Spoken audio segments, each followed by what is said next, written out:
Assalamu alaikum. Assalamu alaikum dear audience. I am Dr. Shazia Saqib. And I am Ramsha Imran. आप introduce भी करवा दें Okay. कि आप I have recently joined as an ML engineer in Zeven Solutions और जो मेरा experience है वो प्रीवियसली टीचिंग का है। मैंने डिफरेंट इंस्टीट्यूट में एज एन लेक्चरर पढ़ाया हुआ है और मेरी जो स्पेशलाइजेशन है वो मल्टी मॉडल है। मैं नेचुरल लैंग्वेज प्रोसेसिंग और कंप्यूटर विजन पे मैंने काम किया हुआ है। आज के टॉपिक में हम लोगों ने जो स्टार्ट करना है वो टाइप्स ऑफ ऑटो इनकोडर हैं। So let's start dear audience.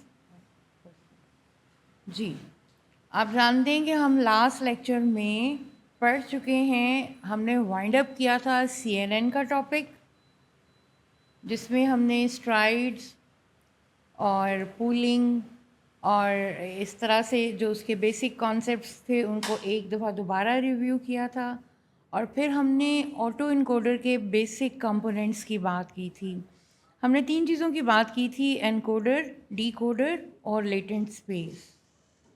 Right, आज हम ऑटो इनकोडर को और ज़्यादा डिटेल में स्टडी करेंगे और स्पेशली हम लोग देखेंगे कि आपके different types of auto encoder कौन सी होती हैं और किस तरह की एप्लीकेशन में कौन से ऑटो इनकोडर यूज़ होते हैं।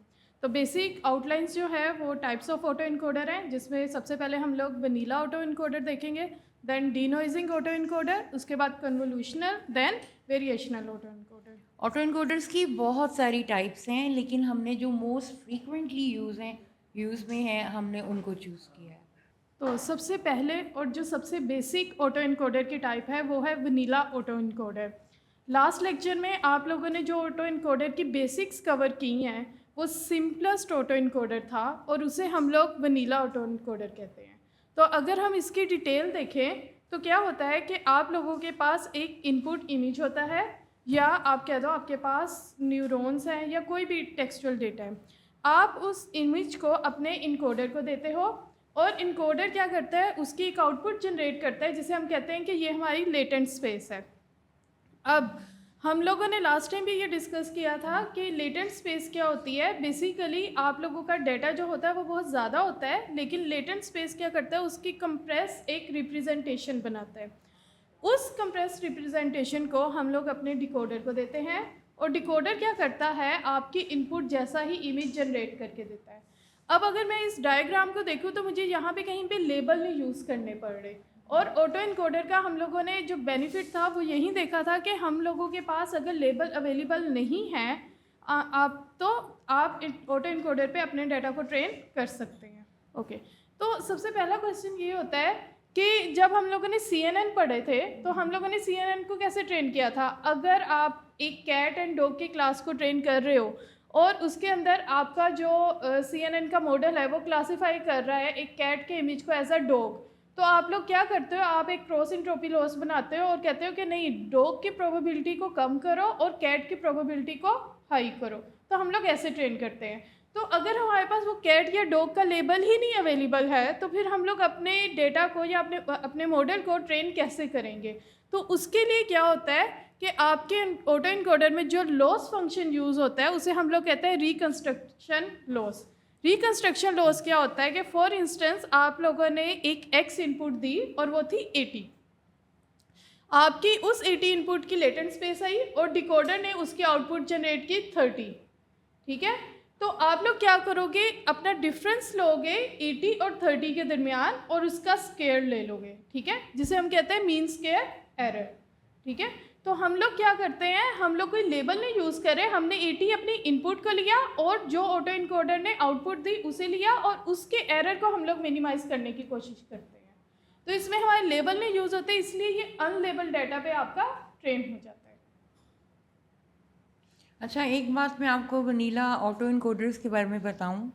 वनीला ऑटो इनकोडर्स में सारी लेयर्स फुली कनेक्टेड लेयर्स होती हैं, डेंस लेयर्स होती हैं। Here are the some application of auto encoder कि सबसे पहले देखिए इमेज कंप्रेशन के अंदर आपके ऑटो इनकोडर यूज़ होते हैं। अब आपके पास एक इमेज आ रहा है, वो है 5 MB का इमेज। ठीक है, लेकिन आप लोगों को इतने बड़े इमेज को सेव नहीं करना, आप लोगों को एक कम साइज़ के इमेज को सेव करना है। आपके पास इतनी स्टोरेज स्पेस नहीं है, या आपने अपलोड करना है तो वो कह रहा है कि 25 KB का इमेज होना चाहिए, इससे बड़ा नहीं होना चाहिए। तो फिर आप लोग क्या करते हो, आप इमेज को कंप्रेस करते हो, ठीक है। तो उस कंप्रेशन के लिए आपके ऑटो इनकोडर यूज़ हो सकते हैं। उसके अलावा second, anomaly detection. Anomaly detection क्या होती है कि आप लोगों के पास एप्लीकेशंस आ रही हैं बैंक अकाउंट ओपनिंग के लिए, आप उसे एनालाइज कर रहे हो, ठीक है। अब उसमें से एक एप्लीकेशन आती है, वो पर्सन कहता है कि उसके खिलाफ कोई केस भी हुआ हुआ है, वो क्रेडिटर भी अच्छा नहीं है, ठीक है, वो इस टाइम पे कहीं जॉब भी नहीं कर रहा। तो नॉर्मली एप्लीकेशन में क्या होता है, पर्सन जॉब भी कर रहे होते हैं और उनके खिलाफ कोई केस वगैरह भी नहीं होता, तो वो नॉर्मल डाटा है। लेकिन इस तरह का कोई अनयूजुअल पैटर्न या डाटा आ जाए, हम उसे कहते हैं ये हमारे पास अनोमली है। तो उसे ट्रैक करने के लिए आप लोग ऑटो इनकोडर को यूज़ करते हैं। थर्ड वन होता है आपका डेटा डिनॉइजिंग।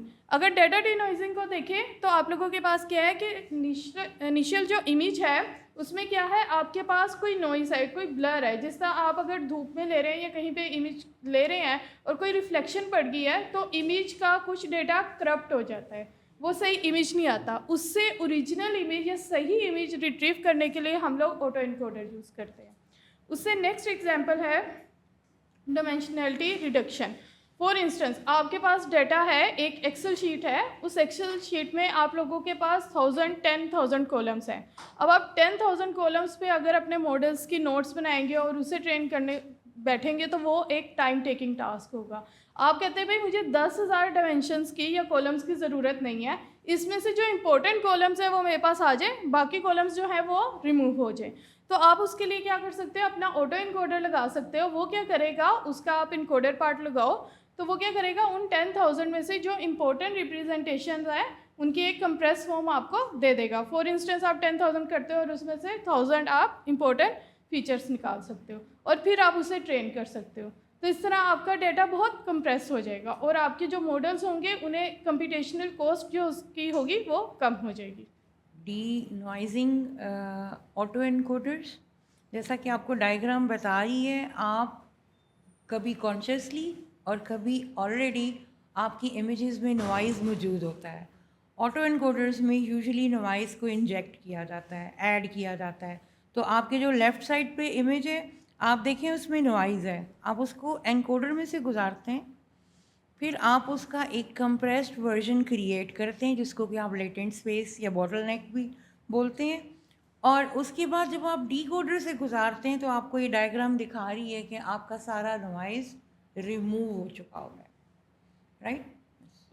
इसमें बस एक चीज़ मैं ऐड कर दूं कि जब हम ये नॉइस ऐड करते हैं ना, हम लोग ट्रेनिंग टाइम पे ऐड कर रहे होते हैं, ठीक है। सही इमेज होता है ओरिजिनल, उसके अंदर हम लोग ट्रेनिंग टाइम पे नॉइस ऐड करते हैं क्योंकि हमने अपने मॉडल को ट्रेन करना होता है कि इस चीज़ को रिमूव करना है। तो ये आप देख रहे हैं जैसे कि आप डिफरेंट फ्रेमवर्क्स यूज़ कर सकते हैं। इनमें से दो हमने लिस्ट कर दिए हैं। इमेजेस लें, आप टेंसरफ्लो की लाइब्रेरीज़ यूज़ कर सकते हैं या केरिस की लाइब्रेरीज़ यूज़ कर सकते हैं और उनकी मदद से नॉइज़ इंजेक्ट करेंगे और फिर आप एनकोडर से गुजारेंगे, लेटेंट स्पेस पे रिड्यूस करेंगे, अगेन आप उसकी अप सैम्पलिंग करेंगे या आप उससे दोबारा आपकी जो ओरिजिनल डायमेंशंस हैं एग्जैक्टली वही डायमेंशंस या उनके क्लोजेस्ट डायमेंशंस को क्रिएट करने की कोशिश करेंगे so that you can get better data as compare to original form. अगर हम इसके डिनॉइजिंग ऑटो एनकोडर की ट्रेनिंग की बात करें तो आप देखें कि हमारे पास एक्चुअल में ओरिजिनल इमेज अवेलेबल होता है, क्योंकि हम लोगों ने पहले भी बात की कि हम लोगों को अपने मॉडल को जब ट्रेन करना होता है तो हम लोग लॉस फंक्शन जो कैलकुलेट करते हैं हम ओरिजिनल इमेज से ही डिफरेंस ले रहे होते हैं और हम कहते हैं ओरिजिनल इमेज और जो आपका मॉडल प्रिडिक्ट कर रहा है उनका डिफरेंस जो है वो मिनिमल हो, ठीक है। तो हम लोग क्या करेंगे, अपना ओरिजिनल इमेज लेंगे और उसमें जैसा कि मैम ने बताया केरास के थ्रू हम लोग क्या करेंगे, कुछ नॉइज़ ऐड कर देंगे। उस नॉइज़ी इमेज को हम लोग किसे देंगे, अपने मॉडल को देंगे और आपका जो मॉडल होगा वो जो भी आउटपुट प्रिडिक्ट करेगा उसे हम लोग कंपेयर करेंगे अपने ओरिजिनल इमेज के साथ और हम कहेंगे कि ये जो मॉडल प्रिडिक्ट कर रहा है और जो ओरिजिनल इमेज है इनका जो डिफरेंस है वो मिनिमल होना चाहिए। अच्छा, हम आपको ये बता दें अगेन हमारा ऑब्जेक्टिव क्या है?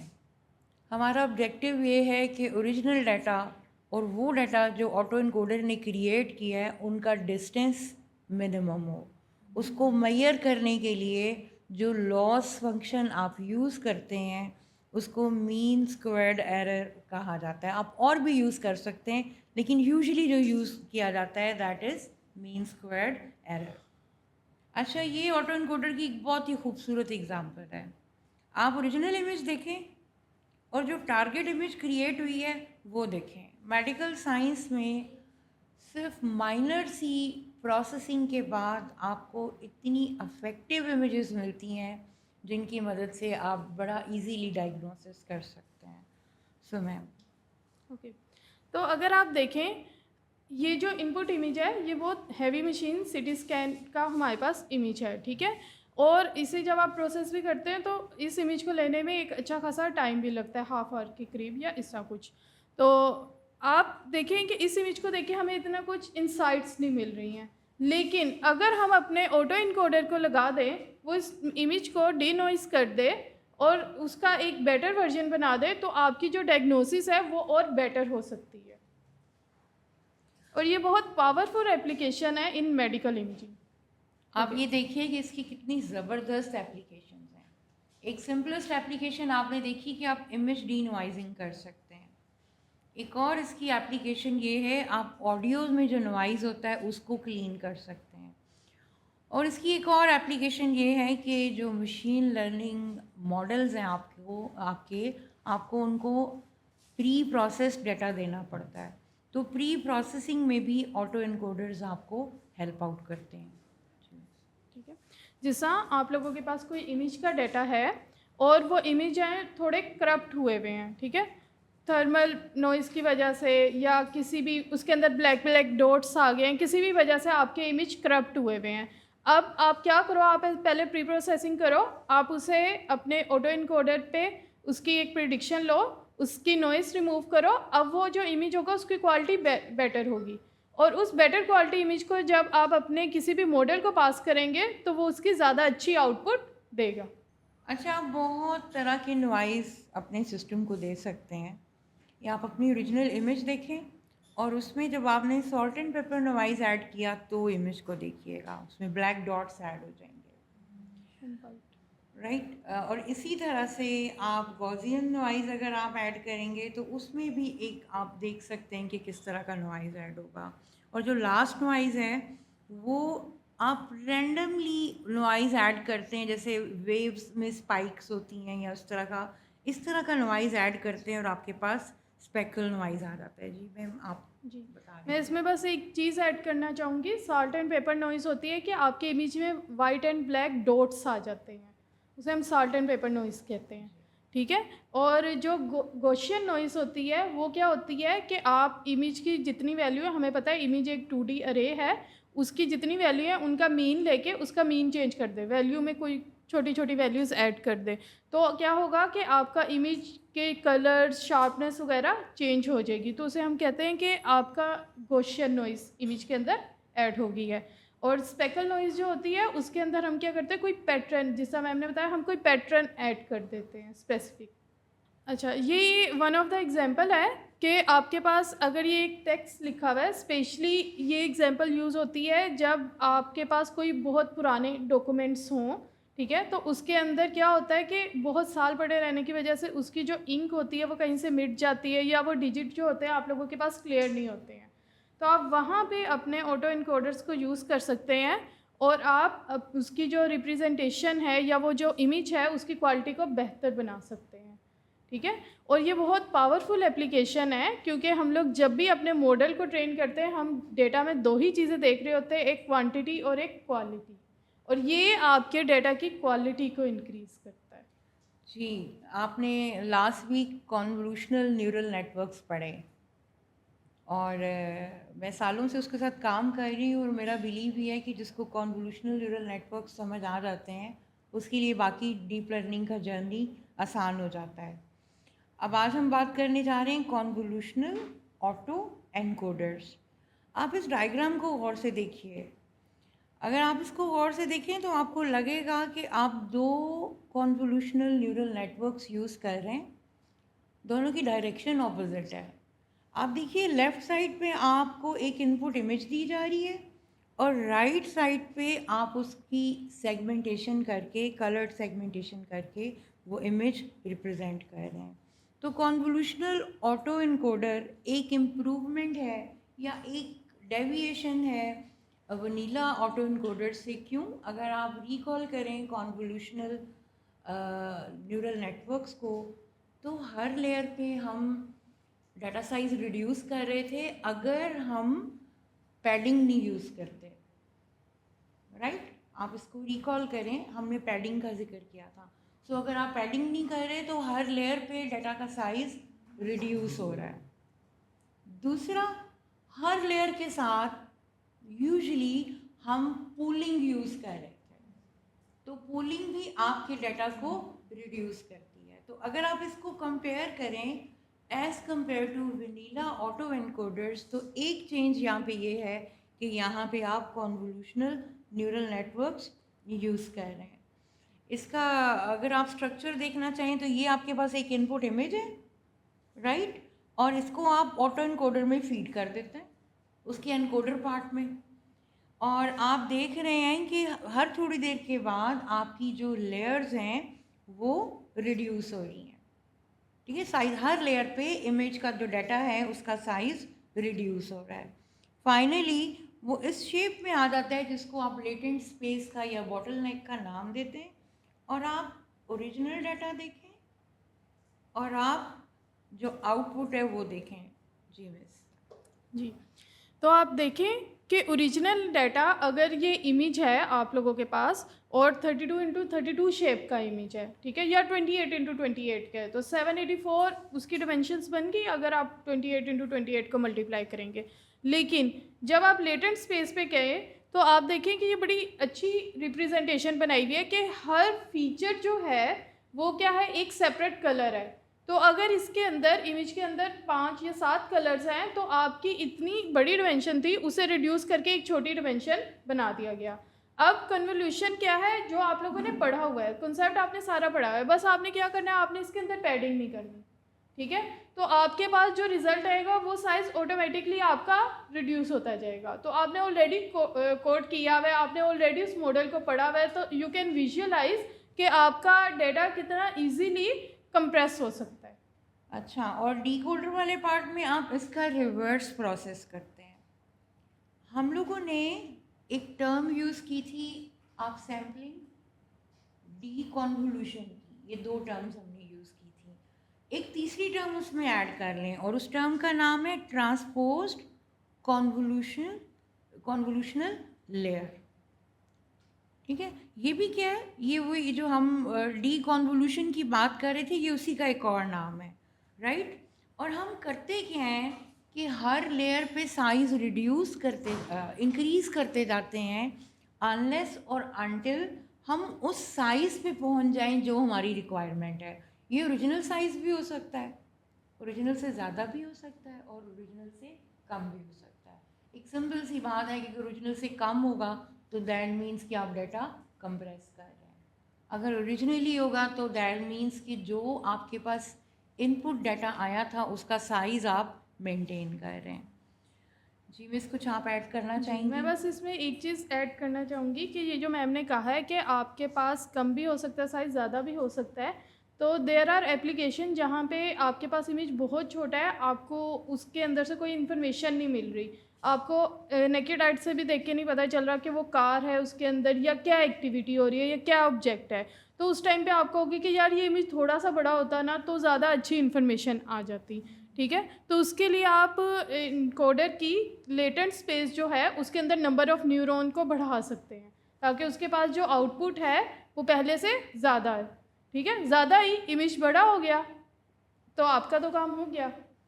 उसके बाद दूसरी चीज़ एक मैं और ऐड करना चाहूँगी कि जब हम लोग इनकोडर पार्ट यूज़ कर रहे होते हैं हम लोग मैक्स पूलिंग कर रहे होते हैं ताकि साइज रिड्यूस हो, जब हम लोग डिकोडर कर रहे होते हैं तो हम अप सैम्पलिंग यूज़ करते हैं, अप सैम्पलिंग उसके साइज़ को इंक्रीज़ करता है। अच्छा, कॉन्वोल्यूशनल ऑटो इनकोडर का पर्पस ये है कि ये इमेजेस को कंप्रेस कर दे। जैसे आपको अभी एग्जांपल दी कि अगर आपका डिकोडर की आउटपुट का साइज़ ऑटो इनकोडर की इनपुट की साइज़ से कम है तो डाटा कंप्रेस हो जाएगा। डीनॉइजिंग कर दे।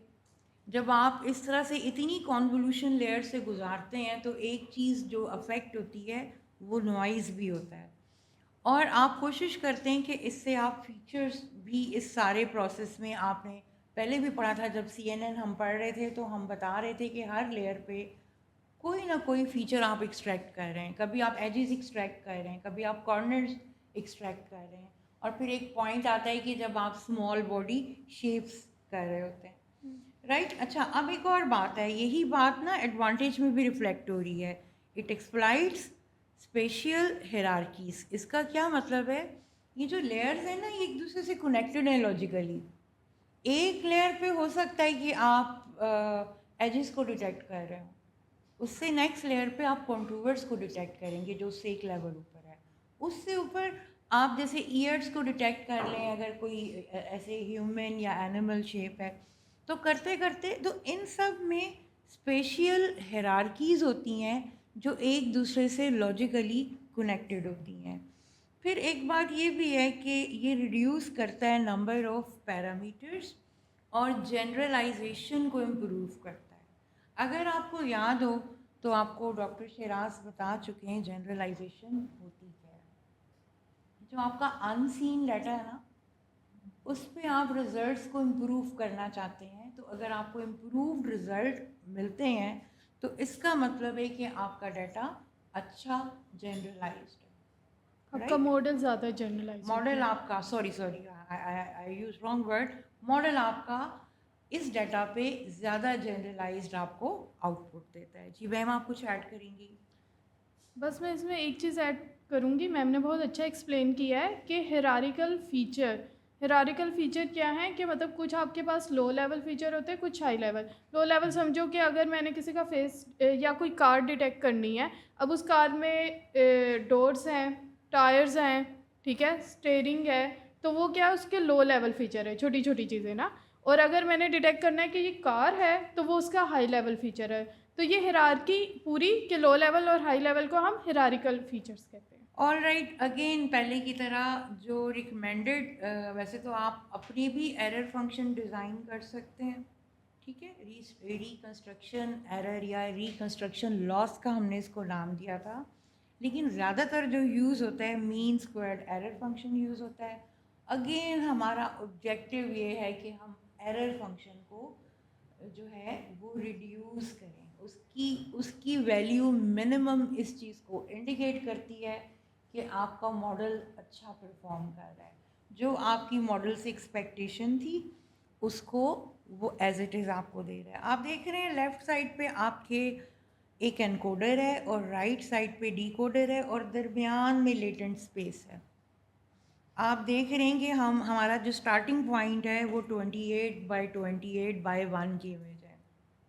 1 का मतलब ये है कि हमारे नंबर ऑफ चैनल्स 1 है। We are not working with an RGB image, ठीक है। तो दूसरी लेयर पे जब आप जाते हैं तो आपका यही जो इमेज है इसका साइज़ 14x14 हो जाता है। इसी तरह से जब आप अगेन कन्वॉल्व करते हैं तो 7x7 और आपके पास 64 चैनल्स आ जाते हैं। सो फाइनली आपके पास एक आपकी आ जाती है लेटेंट स्पेस जिसका साइज़ 10 है। और ये जो आपको 1152 नज़र आ रहा है दोनों साइड्स पे, हम उसके लिए टर्म यूज़ करते रहे हैं फ्लैटनिंग लेयर या फ्लैटेंड। ये आपका डाटा है जिसको कि इस इमेज को 1 डायमेंशनल एरे में कन्वर्ट कर दिया गया। जी मैम, आप यहाँ से आप काइंडली हेल्प आउट करें। ओके, तो मैम ने इनकोडर तक का पार्ट आपको बता दिया कि आप लोग क्या करते हो, और मोरलेस आप लोगों को सबको CNN का पता है, तो ये वही आर्किटेक्चर यूज़ हो रहा है। अब आपके पास एट द एंड एक फ्लैटेंड लेयर आ गई है जिसे हम लोग कह रहे हैं ये हमारी लेटेंट स्पेस है। अब आप एक्चुअल देखें कि आपके इमेज का साइज़ अगर मल्टीप्लाई करें तो काफ़ी बड़ा बनता है और लेटेंट स्पेस जो है उससे काफ़ी छोटी बन गई है।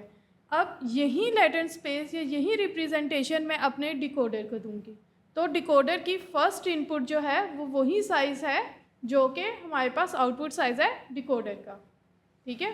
और उसके बाद हम लोग क्या करेंगे, इसको हम लोग 2D अरे के अंदर कन्वर्ट कर देंगे, ठीक है। और फिर उसके ऊपर कन्वोल्यूशन लेयर लगाएंगे और अप सैम्पलिंग लगाएंगे। अप सैम्पलिंग क्या करता है कि अगर आपने 2x2 की अप सैम्पलिंग की हुई है तो जो भी आउटपुट है उसे 2x2 क्या होता है, 1 2 3 4 डिजिट्स होते हैं ना, तो वो उसे एक आउटपुट को 4 डिजिट्स में आउटपुट जो आपके पास अरे है उसके अंदर 4 जगह वो उसे लिख देगा, ठीक है। तो उस तरह इमेज का साइज़ आपका बड़ा होता जाएगा। एट द एंड जो इमेज आपका बनेगा वो आपका इनपुट इमेज के जैसा बनना चाहिए। तो उसके लिए हम लोग क्या करेंगे, जो भी at the end decoder output दे रहा है उसे हम कंपेयर करेंगे अपने इनपुट इमेज के साथ, और उन दोनों का डिफरेंस लेके उसका हम लोग आगे उसे ग्रेडियंट को पास कर देंगे कि इन दोनों के डिफरेंस को मिनिमाइज करें। और आप देख सकते हैं कि ओरिजिनल इमेज और जो आपके पास टारगेट इमेज आई है, दोनों की क्वालिटी में कितना फ़र्क है। जी, इसकी एप्लीकेशंस अगेन आप इमेज डीनोइज कर सकते हैं, कंप्रेशन, अनोमली डिटेक्शन। अनोमली जैसे मैम ने बताया, आपको कोई ना कोई अनयूजुअल चीज़ नज़र आती है, राइट। तो जो आपको अनयूजुअल चीज़ नज़र आती है वो अनोमली होती है।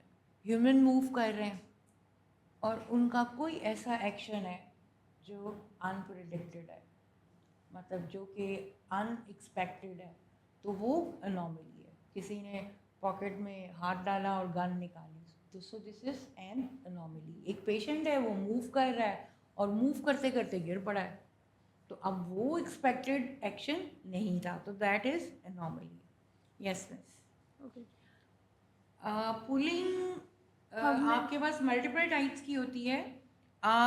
हमने लास्ट टाइम उन टाइप्स को डिस्कस भी किया था। यहाँ पे 2 मेंशन की हैं जो यूजुअली ज़्यादा यूज़ होती हैं, और इसका पर्पस यही होता है कि ये स्पेशियल डायमेंशन को रिड्यूस कर दें। मिस, आप कुछ कह रही थी? नहीं, मैम ने काफ़ी अच्छा एक्सप्लेन कर दिया। Max pooling just for a revision मैं एक लाइन में उसे समराइज़ कर देती हूँ कि अगर आपने इमेज का एक 3x3 का पार्ट लिया हुआ है, मैक्स पूलिंग क्या करती है, उसके अंदर मैक्सिमम वैल्यू को लेके आउटपुट इमेज के अंदर रख देती है। और एवरेज पूलिंग क्या करेगी, उस 3x3 मैट्रिक्स का क्या करेगी, एवरेज लेगी और उसे आउटपुट में जाके राइट कर देगी। सेकेंड वन है अप सैम्पलिंग। ये हम लोग आपको कोड में भी बहुत अच्छे से एक्सप्लेन करेंगे। अप सैम्पलिंग क्या होता है कि आपके पास एक आउटपुट आई है 1। अप सैम्पलिंग ने क्या करना है, आपने कहा है कि इसे जाके 1 2 4 एंड 5 आप 3 एंड 4 प्लेस पे आपने जाके रख देना है, तो आप उस आउटपुट को मल्टीपल टाइम कॉपी कर देंगे। तो जब आप अपने आउटपुट इमेज में जो भी आउटपुट आ रही है उसे मल्टीपल टाइम कॉपी करेंगे तो उस आउटपुट इमेज का साइज़ बढ़ जाएगा। This is up sampling. अच्छा, जब आप कॉन्वोल्यूशनल ऑटो एनकोडर की बात करते हैं तो आप रेगुलराइजेशन की भी बात करते हैं। रेगुलराइजेशन पे हम वैसे भी किसी वक्त डिटेल में बात करेंगे। आप स्टूडेंट्स के क्वेश्चन आए थे। रेगुलराइजेशन के लिए हम यूज़ करते हैं डिफरेंट टेक्निक्स यूज़ करते हैं। एक टेक्निक है ड्रॉप आउट। ड्रॉप आउट का क्या मतलब है, मिस ने उसकी बड़ी अच्छी एग्जांपल निकाली थी, मैं चाह रही हूँ मिस ही बताएं। तो फॉर इंस्टेंस, आप लोगों की क्लास का एक एग्ज़ाम होता है और आप लोगों की एवरेज आती है 80%, ठीक है। अब ना एक दिन ना 2 बच्चे हैं आपकी क्लास में, एक अली है और एक अहमद है। वो दोनों बच्चे ना छुट्टी कर लेते हैं और मैं आप लोगों का एग्ज़ाम लेती हूँ या टेस्ट लेती हूँ, तो उस क्विज़ के अंदर ना आप लोगों की एवरेज आती है 45। अब यूजली जब मैं क्विज़ लेती हूँ तो एवरेज आती है 80, लेकिन 2 बच्चों ने अगर छुट्टी कर ली तो उसके बाद आपने एवरेज ली, वो आई 45। तो इतना एवरेज में गैप कैसे आया? वो जो 2 बच्चे हैं ना, दे आर बेसिकली आउटलायर्स या एक्सेप्शनल केसेस, ठीक है, जिसकी वजह से मेरी एवरेज ज़्यादा आ रही थी। अब मैं अगर उन 2 बच्चों को निकाल देती हूँ और बाकी बच्चों पे अपना काम करती हूँ तो दिस इज़ ड्रॉप आउट। तो इसका न्यूरल नेटवर्क में एप्लीकेशन ये है कि जब आप न्यूरल नेटवर्क्स के साथ, डीप न्यूरल नेटवर्क्स के साथ काम करेंगे, एक स्टेज आएगी कि आपका नेटवर्क इतना हैवी, इतने ज़्यादा न्यूरॉन्स हो जाएंगे कि आप उस पर कंप्यूटेशनल जो कॉम्प्लेक्सिटी है या जो कंप्यूटेशन का टाइम है वो बढ़ता जाएगा। आप में से बहुत सारे लोग ट्रेनिंग कर रहे होते हैं और आप बताते हैं कि हमें ट्रेनिंग करते हुए इतना टाइम लगा, ठीक है ना। तो उसको कंट्रोल करने का एक मेथड क्या है, ड्रॉप आउट। ड्रॉप आउट के साथ आप एक नंबर बताते हैं। जैसे मैंने अगर लिखा है ड्रॉप आउट 0.1, तो इसका क्या मतलब है, अगर 100 नोट्स थे तो 10 को रैंडमली इग्नोर कर दिया जाए। मैं लिखती हूँ ड्रॉप आउट 0.30, तो इसका क्या मतलब है कि अगर 100 नोट्स थे तो 30 को इग्नोर कर दिया जाए, बाकियों पे फोकस किया जाए और उसके बेस पे कैलकुलेशन की जाए। तो जब आप लोग रियल लाइफ में डीप न्यूरल नेटवर्क्स को ट्रेन करेंगे तो ड्रॉप आउट आपको बहुत हेल्प करेगा। दूसरा वेट डिके है, ये भी एक न्यूरल नेटवर्क का मेथड है कि वो एक लिमिट से ज़्यादा वेट्स को इंक्रीज ना कर जाए और जी इम्पोर्टेंस नहीं देता, इम्पोर्टेंस नहीं उन्हें देता, तो penalize उसको वो करता। वेट डिके का नाम देता है, ठीक। जी, आप खुद करते हो। आप आप अपने जिस आप पैडिंग देते हो, आप अपने कर्नल का साइज देते हो, वहाँ पे आप अपना ड्रॉप आउट भी लिखते हो, ठीक है। न्यूरल नेटवर्क्स में एक नाम है लेयर का, ड्रॉप आउट लेयर। तो ऑल्दो कि उसको विजुलाइज करना है तो ड्रॉप आउट और ब्रैकेट्स में आप वो नंबर दे देते हैं। और दूसरी बात, मैम ने बहुत एक वर्ड यूज़ की है जो कि ड्रॉप आउट में बहुत ज़रूरी है, वो है रैंडम। आप नहीं कह सकते कि नोट नंबर 10 को जाके ऑफ कर दो, नहीं, आपका मॉडल खुद ही रैंडमली उन्हें ऑफ कर देता है।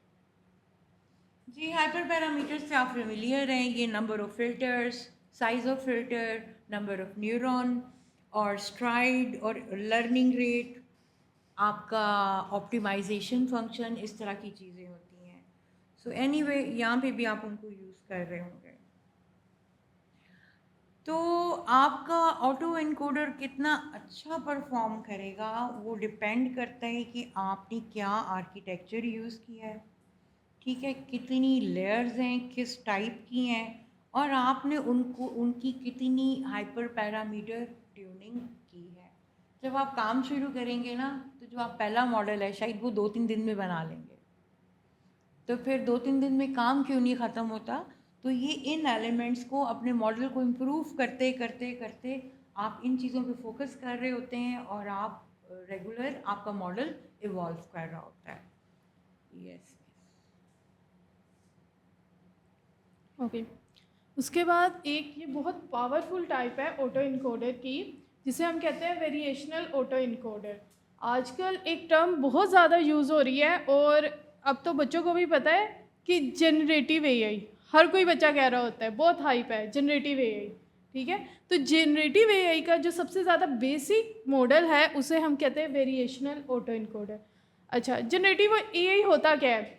आप चैट जीपीटी यूज़ करते हो, डेली यूज़ करते हो, उसके अंदर क्या होता है कि आप लोग चैट जीपीटी को कोई क्वेश्चन देते हो और वो उसका आंसर जनरेट करता है, तो वो एक जनरेटिव मॉडल है, जो कोई आपको चीज़ जनरेट करके दे रहा है, ठीक है। डेली यूज़ करोगे, वो क्या करता है, आप उसे कहते हो कि मुझे इस तरह का एक इमेज बना दे कि एक बूढ़ा सा पर्सन है और वो किसी बाज़ार में फिर रहा है, तो वो उसका एक इमेज जनरेट करके देता है, ठीक है। तो ये जनरेशन होती कैसे है? तो इसका सबसे बेसिक और सबसे पहला मॉडल जो है वो है वेरिएशनल ऑटो इनकोडर, ठीक है। अब अगर हम लोग रिवाइज करें अपने लेक्चर को, पूरे लेक्चर में मैंने आपको ई की बात की कि आप लोग जो आउटपुट इमेज जनरेट करें वो इनपुट जैसा है, यही बात हुई कि आउटपुट डेटा है वो इनपुट जैसा है। फॉर इंस्टेंस मैं कहती हूँ कि जो आउटपुट डेटा जनरेट हो वो इनपुट जैसा ना हो, लेकिन उससे मिलता जुलता हो। जैसे मैं इसे एक एग्जांपल से समझाती हूँ कि आप लोगों के पास कैट्स के इमेजेस हैं, बहुत ज़्यादा कैट्स के इमेजेस हैं, ठीक है। तो आप उसे वेनिला ऑटो इनकोडर को कैसे ट्रेन करोगे? आप एक कैट का इमेज दोगे, आप आउटपुट में भी कहोगे कि वैसी कैट होनी चाहिए, ठीक है। लेकिन वेरिएशनल ऑटो इनकोडर में हम लोग क्या कहते हैं, हम कहते हैं आपने ये नहीं लर्न करना कि ये ऐसी कैट होनी चाहिए, आपने सिर्फ ये लर्न करना है कि कैट के डिफरेंट फीचर्स क्या हैं।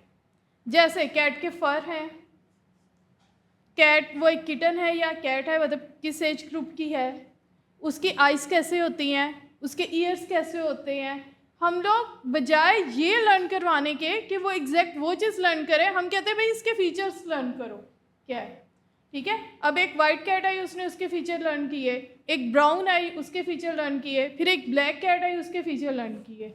डिकोडर के टाइम पे हम उसे कहते हैं कि भाई अब आपने हमें ये नहीं देना कि आप हमें कैट का इमेज दो, आपने हमें कोई इमेज जनरेट करके देना है। हमने उन्हें ये नहीं कहा white cat, black cat, brown cat के अकॉर्डिंग ही इमेज करो, हमने सिर्फ उसे कहा कि मुझे कैट का इमेज बना के दो। तो वो क्या करता है, पहले वाले इमेज पे जाता है, वहाँ से जाके उसके ईयर्स ले लेता है, दूसरे वाले इमेज पे जाता है उसके फर ले लेता है, थर्ड वाले इमेज पे जाता है उसका बाकी स्ट्रक्चर ले लेता है। तो जब इनको कंबाइन करके वो एक इमेज जनरेट करेगा आउटपुट, तो वो क्या होगा, वो एक न्यू इमेज होगा। ठीक है, दैट इज जनरेशन। ठीक है, तो आप ये देखें कि ये कितना पावरफुल टूल है कि हम लोग एग्जैक्ट वो इमेज क्लासीफाई करने की बजाय हम एक न्यू इमेज भी अपना जनरेट कर सकते हैं। तो वो जो न्यू इमेज जनरेट होते हैं उसका सबसे बेसिक मॉडल है, वो है वेरिएशनल ऑटो इनकोडर के थ्रू। अब वेरिएशनल ऑटो इनकोडर उनकी इस तरह की आउटपुट या इमेज कैसे जनरेट करता है, तो हम लोग क्या करते हैं, इसमें दो टर्म्स को हम लोग इंट्रोड्यूस करवाते हैं, एक है मीन और एक होता है वेरिएंस। मीन क्या होता है कि आपने पूरा डेटा लिया और उसकी एवरेज ले ली, वो आपका क्या है, मीन। वेरिएंस क्या है, वेरिएंस होती है रेंज, डेटा की रेंज का है, क्या है, जिसका हम ह्यूमंस, हमारी जो एज होती है वो 0 से लेके आप कह लो फॉर इंस्टेंस 90-95 तक होती है, तो ये हमारी वेरिएंस है, ये हमारी रेंज है। ठीक है, तो हम लोग ऐसे इनपुट अपने इमेज को क्या देते, अपने ऑटो इनकोडर को क्या देते हैं, मीन देते हैं और वेरिएंस देते हैं। एवरेज एज दे दी और 0 से लेकर 95 के दरमियान हमने उसे वो पूरी रेंज दे दी। ठीक है, वो ये दो चीज़ों को लेगा और यही आपके जो डेटा है उसमें से मीन और वेरिएंस को ही लर्न करेगा। ठीक है, और आउटपुट भी जब हम लोग बनाएंगे ऑटो इनकोडर की, उसका भी लॉस मिनिमाइज करेंगे, हम मीन एंड वेरिएंस से ही लॉस मिनिमाइज करेंगे। तो इस तरह हमारा वो एक वेरिएंस को लर्न कर रहा है, एक डिस्ट्रीब्यूशन को लर्न कर रहा है, एज़ कम्पेयर टू कि वो 1-to-1 इमेज को मैप करे। यानी कि इस दफ़ा हम एक वैल्यू को लर्न नहीं कर रहे, हम दो चीज़ों को लर्न कर रहे हैं। पहला डिफरेंस ये है, हम मीन, हर डेटा आइटम के लिए मीन और उसकी वेरिएंस या स्टैंडर्ड डेविएशन, आपको पता है ये दोनों टर्म्स रिलेटेड हैं। ठीक है, तो हम वेरिएंस ले लेते हैं या स्टैंडर्ड डेविएशन ले लेते हैं। अच्छा, एक तो ये। दूसरी बात ये है कि अभी तक आपने जितने ऑटो इनकोडर यूज़ किए थे उसकी जो लेटेंट स्पेस है वो उसको हम डिस्क्रीट ट्रीट कर रहे थे, मगर अब जो लेटेंट स्पेस आएगी उसको हम कॉन्टीन्यूस लेटेंट स्पेस या कॉन्टीन्यूस डाटा या कॉन्टीन्यूस डिस्ट्रीब्यूशन का नाम देंगे। अब हमारे पास इनफाइनाइट नंबर है और जब इनफाइनाइट पॉसिबिलिटीज़ होती हैं तो आउटपुट की भी बहुत सारी पॉसिबिलिटीज़ होती हैं।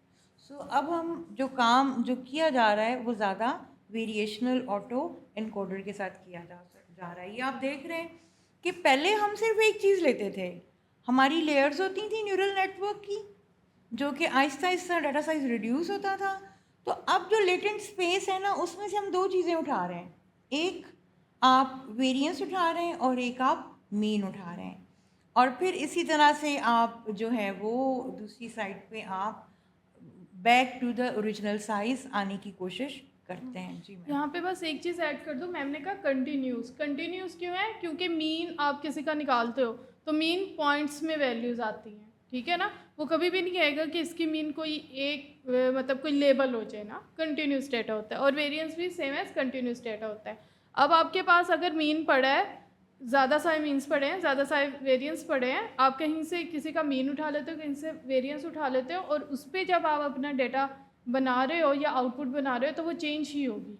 ये भी वेरिएशनल ऑटो इनकोडर को जो पहले हमने बात की है उसको दिखाने का तरीका है। लग रहा है कि आपकी जो ऑटो इनकोडर की इनपुट लेयर थी उसमें 500 न्यूरॉन्स थे, उससे नेक्स्ट पे प्रोड्यूस होके 120 रह गए। ये आपकी लेटेंट स्पेस है, इसमें अब आपके पास मीन भी है और आपके पास वेरिएंस भी है, और आपने 30 उनकी वैल्यूज़ ली। दैट मीन्स कि अब आपके पास 30 सैम्पल्स हैं, 30 from mean side and 30 from the variance side. और फिर ये आपकी डिकोडर वाली साइड है जहाँ पे एक दफ़ा फिर आप सैम्पलिंग कर रहे हैं या आप डीकन्वॉल्व कर रहे हैं ताकि आपका साइज़ जो है वो इंक्रीज़ कर जाए। ये इसकी बड़ी इंटरेस्टिंग एप्लीकेशन है। ओके, आप लोगों ने एक अपना ऑटो इनकोडर है ट्रेन करना है, तो आपने क्या किया कि encode a face with glasses, ठीक है। आप लोगों ने इनकोडर को अपने फेसेस लिए और उन पे सब पे ग्लासेस लगा दिए, ठीक है, और उसे आपने अपने ऑटो इनकोडर को दे दिया। फिर आपने क्या किया, विदाउट ग्लासेस फेस लिया और उन्हें भी आपने अपने ऑटो इनकोडर को ट्रेन कर लिया। अब आपके ऑटो इनकोडर ने विदाउट ग्लासेस भी इमेजेस को देख लिया, उनको भी लर्न कर लिया और ग्लासेस के साथ भी इमेजेस को लर्न कर लिया, ठीक है। अब आप क्या कहते हैं कि subtract the two encoded versions, ठीक है। तो अब वो कहता है कि ये जो दो इनकोडेड वर्जन्स है, अगर आप उसे सब्ट्रैक्ट करें तो आपके पास क्या बन जाता है, ग्लासेस। आपने एक पूरा फेस विदाउट ग्लासेस लिया, एक फेस आपने ग्लासेस वाला लिया, उन दोनों को सब्ट्रैक्ट किया तो क्या बन गया आपके पास, ग्लासेस। तो ग्लासेस क्या है, एक न्यू डेटा, क्योंकि आपने इनपुट तो ग्लासेस नहीं की थी, ठीक है। तो आपने क्या किया, एक न्यू इमेज को या रिप्रेजेंटेशन को, एक न्यू चीज़ को जनरेट किया, that is generative. Generative AI की भी अगर हम एग्जांपल की बात करें तो डेटा कंप्रेशन, आपके डाटा में से अननेसेसरी फीचर्स को ये ख़त्म कर देता है, एक उसकी शॉर्ट रिप्रेजेंटेशन बनाता है। उसके बाद रिप्रेजेंटेशन लर्निंग, रिप्रेजेंटेशन लर्निंग क्या है कि ये उसके मीन एंड वेरिएंस को, डिस्ट्रीब्यूशंस को लर्न करता है। और अनोमली डिटेक्शन सेम एज कि वो आउटलायर्स को या अनयूजुअल पैटर्न्स को डिटेक्ट करता है।